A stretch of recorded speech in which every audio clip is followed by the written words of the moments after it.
Hey, this is Alan with GameLark Remixes, and I'm here with Jake McCoy. How's it going? How's it going, man?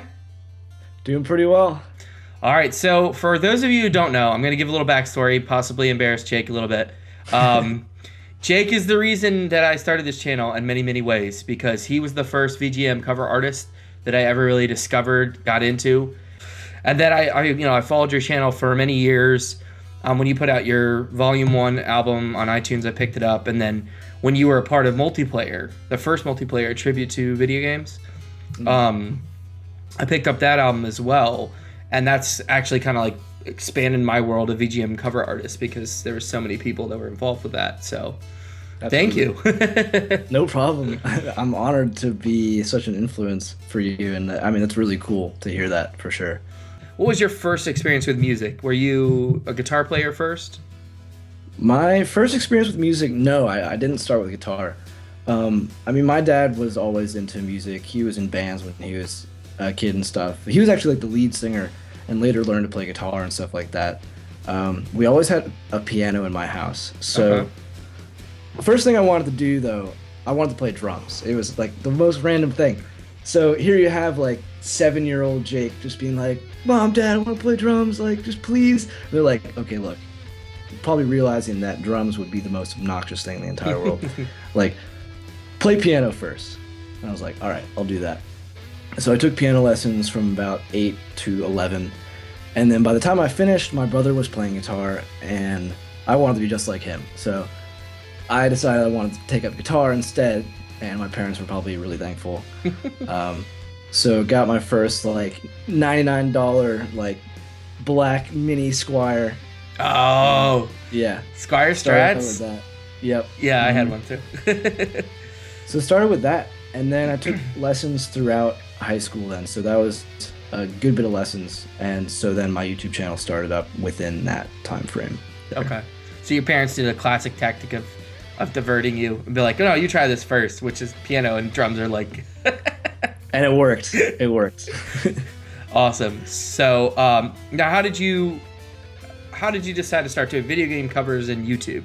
CS Guitar 9, or Casper as I know him, he was the first person I found. Oh, okay. And honestly, like one of the first people besides Daniel Tidwell that was doing covers like that at that time. I had always really loved video game music because being into music and also liking video games, you pick up on those songs and like you just like sing them in your head all day and they just get stuck. And I saw Casper's stuff and I was like, hey, I want to try that. So I did. And it really came out of a lot of boredom because it was actually at the time, it was summer 2010. I was actually displaced from my house because there was flooding in Nashville and we had Oh, wow. 4 feet of water in my house actually. So fortunately I lived upstairs, so all my stuff was fine. But I was stuck at home. We were living with friends for 3 months, and I had my computer, my guitar, and that's when I found Casper's channel, and I decided I want to give it a shot. And I started with this. It was actually I have one like right here. It's something like this, but the other way around. Okay. So you can plug a guitar cord into a headphone jack into your computer. And I'm trying to look, it doesn't even have the input on this laptop anymore, but there was another input that was next to the headphone jack. And somehow I could plug it in and get a signal coming through GarageBand, and it sounded terrible. It was so bad. But it worked. So I gave that a shot, and that's when I first started with my first cover. I did Goron City, and it was so bad. I didn't think it was that bad. And we're going to put a link to that video right here. Please do. Because I did a new version that's on my channel, and then I re-uploaded the old version because I still had it on my computer, but I deleted it because I was like, I made a new version. I don't need it on my channel anymore. No one needs to see that. But, I mean, that's really how I got started. It was just out of boredom and just wanted to try it. And So I see gave it's it a shot. Guitar 89. Yeah. Thanks to Casper. For Awesome. sure. Awesome. You know, talking with Rowan, talking with other people, Swiggles RP, I mean, and other people, it's like you try and find like who were the first, like, I don't know, people involved in the VGM community and how it kind of grew. Like Jack from Toxic X Eternity, he's been around for a while, but it seems like the community itself, where it's like people interacting with people and collaborations and, charity albums and multiplayer, that's only been kind of recent. So it's neat to talk with people like yourself or hopefully Jules someday, where we can like talk about like what was it like in the early days, like the Wild West days of VGM covers where people were just doing anything and sky's the limit. Because now, now it's I don't want to say it's there. I mean, it is different, but now you have people like Smooth the Groove, or I don't know. There's a few other YouTubers that are doing this like full time, and like it's now like really well produced, and there's a lot more competition, I feel like. Whereas back in the day, you could like throw up a cover. If it was a metal cover, it was like the only metal cover of a particular cover, you know what I mean, a particular game. And now, because there's so much competition, I think it's good and it's bad. It's hard for newer artists to stand out, but at the same time, it kind of pushes people to do more interesting things, I think. I agree with you completely. Like when I first started, I feel like it was easier because there were less of us, and it's weird to kind of think like, oh, I was part of that like first generation or whatever. Gen but, like, 1. Yeah, exactly. But like there was a small group, like you kind of see, I don't like to use the word cliques, but like friend groups forming perhaps like throughout the community. Like for us initially, it was kind of like me, Jules, or I'll use usernames instead. No, that's me, fine. Family Jules 7X, CS Guitar 89, Artificial Fear, The Del Rey, and Toxic X Eternity. We were all like, we even had like a little Facebook group where we like communicated and stuff. We were trying to do a big medley for a long time, like a collaboration, and I don't know if that's ever gonna happen. Let's make it happen. I'd love it to. It's just like all of us have like so much to do now, and like you're old and yeah, I know. Like have Casper's, real responsibilities. Like Casper's working full time, and like Family Jules is doing music full time now, which is awesome. Yeah, it's probably like one of the few. And then it's definitely there's a lot more YouTubers now doing this, and I feel like back then it was easier to like, oh, like you do a Zelda cover. And then Zelda Dungeon or some website picks it up and posts it on their front page, and you get like a couple thousand views from it. And that was like crucial to like having those like channels get started up. Like one thing I've noticed is that do you know Violin Tay? So like Taylor Davis, she does violin stuff. Yeah.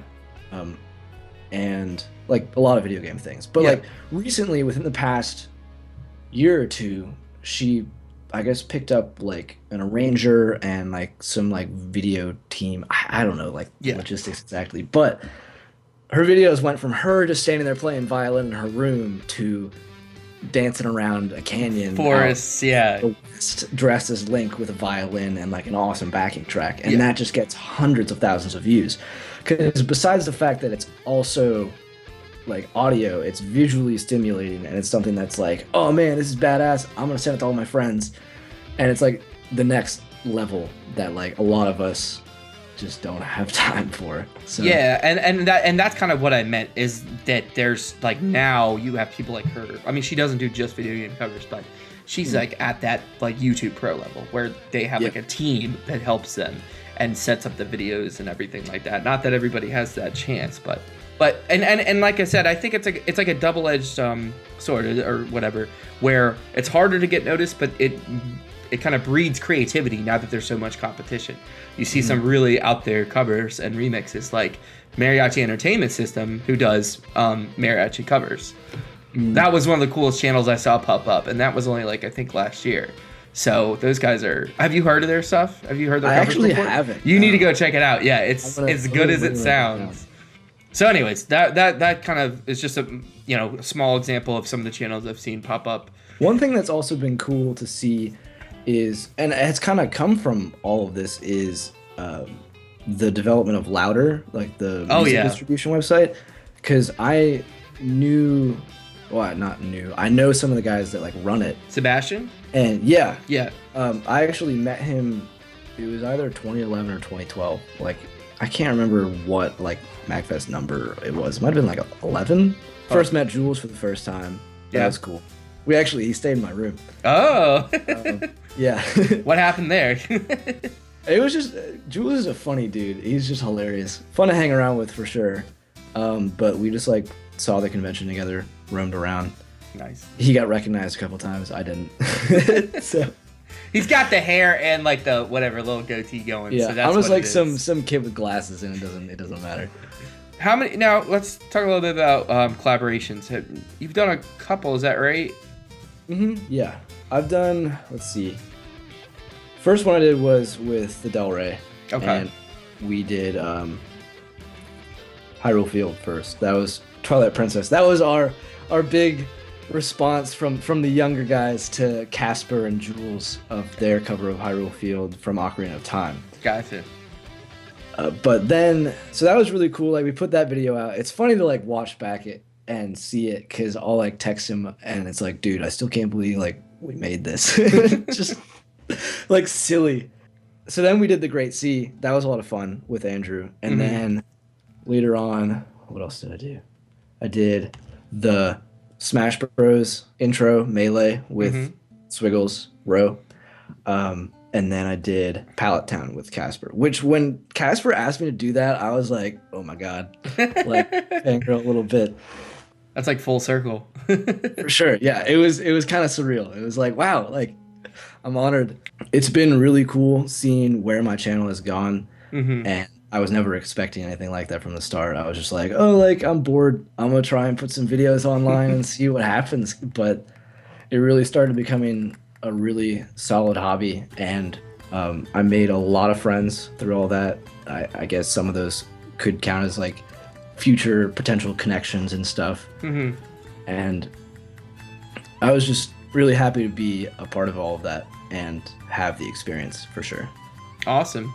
So, I mean, obviously you've tailed things down a little bit now that you're in college, right? Yeah.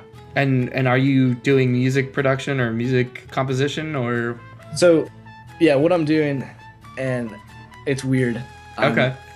Majoring in aerospace engineering. Oh, wow. Essentially, I've always really been in science, and music has always been there, like from a young age for sure. Not as prominent, but like if you take me back to like kindergarten, preschool, it's like come to work as like dressed as your future career day. Like, what do you want to be when you grow up? It was like scientist. Like it was like me in like a lab coat, like some pens in my pockets and stuff, or like an astronaut or something like that. I've always really been into space. Like you can see, I have a poster. I see that. Yeah. Some planets. Made that in astronomy. Nice. Senior year. But I'm also doing a music minor, music composition. So I'm definitely not just dropping all that. I don't think I could. Like if I was just taking engineering classes, I'd probably go insane. Gotcha. But taking stuff like music theory, ear training, some composition lessons, some piano lessons as well. Awesome. So I'm really enjoying it. I'm having a good time at school. It's a lot better than high school for sure. Definitely my goal right now, it's really hard for me to even start a video during the semester. Yeah. So all the videos I've made in the last couple of years have been in the summer. And I think for now, that's probably what it's going to have to be, which like breaks my heart personally, because I love being able to release videos. And like whenever I post a video now, it's like, oh my God, he's not dead. Like, where'd he come from? I know, because that's how I felt when your Okami video came out. I think that regardless, I'll be trying to post as much as I can. And that's just what's going to have to be. All comes down to how much time I have. And that's completely understandable. And we'll wait. As a fan, I can say we'll wait. And it's like, oh wow, yeah. Like, yeah, I know. That's just more of a surprise, right? Like, yeah. You don't like, all right, Jake's coming out with a video on Friday at 5:00, and there's not as much predictability. It's kind of like a present. That about wraps it up. For those of you who don't know Jake or haven't heard his music before, I would suggest checking out Battle Rock Galaxy or any of his Okami covers. Not Okami, Okami. You got it. Hey. And but yeah, so thank you very much for talking with me, Jake, and obviously thank you for inspiring me and I'm sure many other people with your VGM covers. Thank you, Alan. Appreciate you having me. Thank you guys for watching, and as always, I'll see you next time.